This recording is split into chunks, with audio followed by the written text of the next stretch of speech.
All right, let's get right into it. We're looking at a really fascinating piece that deconstructs a speech by Palantir CEO Alex Karp. He gave this speech at a big tech summit, talking about some heavy stuff: presidential power, technology, national security.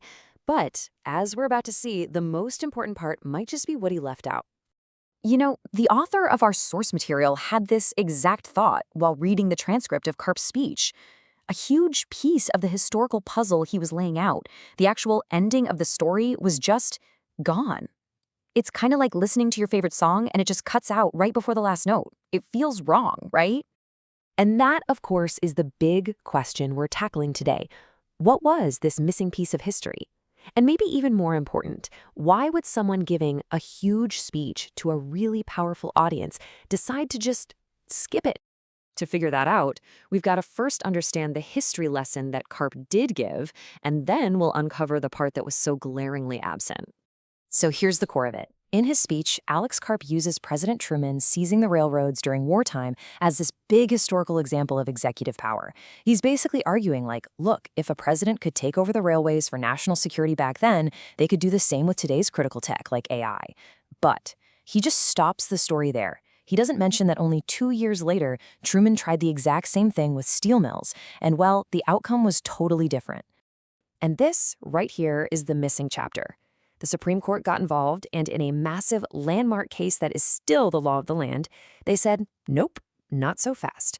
They drew a bright red line. A president can't just seize private property because they say it's a national emergency. Congress has to give the okay. This one little fact completely changes the meaning of his entire example. The author of our source puts it pretty bluntly. When you tell the story of Truman's seizures but leave out the Supreme Court's final decision, that's not just a bad history lesson. The author argues it's a deliberate choice. It's a message, maybe even a threat, aimed right at the tech companies in that room. So you really have to understand the context here. Who is saying this, and who are they saying it to? According to the source, this whole thing wasn't just some academic lecture. It was a performance with a very clear goal. Now, take a look at the people involved. It's a pretty tight circle. You've got Alex Karp from Palantir, a company built on government contracts, speaking at a summit hosted by Mark Andreessen, a venture capitalist with some serious political influence. Then you have Palantir's founder, Peter Thiel, and Palmer Luckey from the weapons company Endural. As the source points out, this isn't just a random guest list. It's a network. And this is where the source really connects the dots. The people on that stage arguing that all tech companies must align with the Pentagon, well, they just happen to be the very same vendors whose companies get rich when that happens. The author's take? This isn't some bold prediction. It's a sales pitch from people with a massive financial reason for it to come true. Okay, so this brings us to the source's main point, that this wasn't just about sales. It was part of a much bigger strategic move by what the author calls an emerging oligarchy. I love this table from the source because it just lays it all out so clearly. On one side, you've got Karp's argument, which paints this picture of wartime urgency and massive presidential power. And on the other side, you have what the author presents as the actual legal reality. The Supreme Court said no, there's no law allowing the government to seize AI, and oh, by the way, we're not actually in a congressionally declared war. The author then ties this talk to a real-world government program, and they lay out this very simple 3-step pipeline. Step 1. A government program creates a gigantic data lake pulling from all sorts of federal agencies. Step 2. Palantir, a company with deep ties to the people in power, just so happens to provide the technology to manage all that data. Step 3. Palantir's business goes through the roof. It's presented as a straight line from government access to corporate profit. Karp's speech also took a shot at the AI company Anthropic, making it sound like they were blocking the military. But the source digs into what Anthropic actually said no to, and it's pretty specific. They weren't refusing to work with the government. They were just refusing to remove the safety features from their AI for 2 things: killer robots and mass surveillance with no human in charge. And there it is, the author's whole argument, right there in one sentence.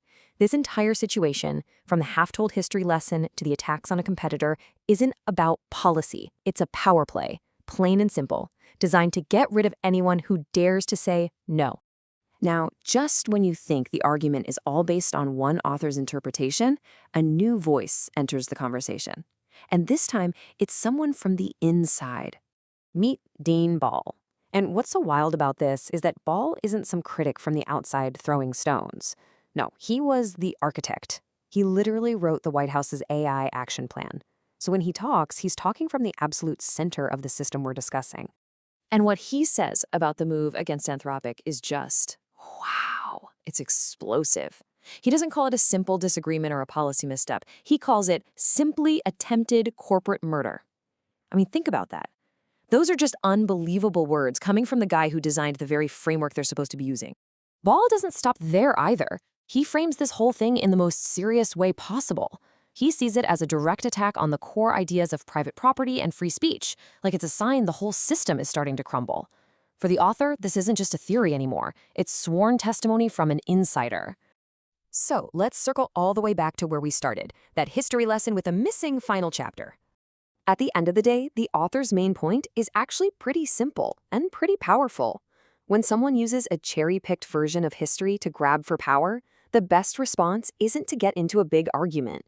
It's just to finish the story. The complete history, including that Supreme Court case, pulls the rug right out from under their entire argument.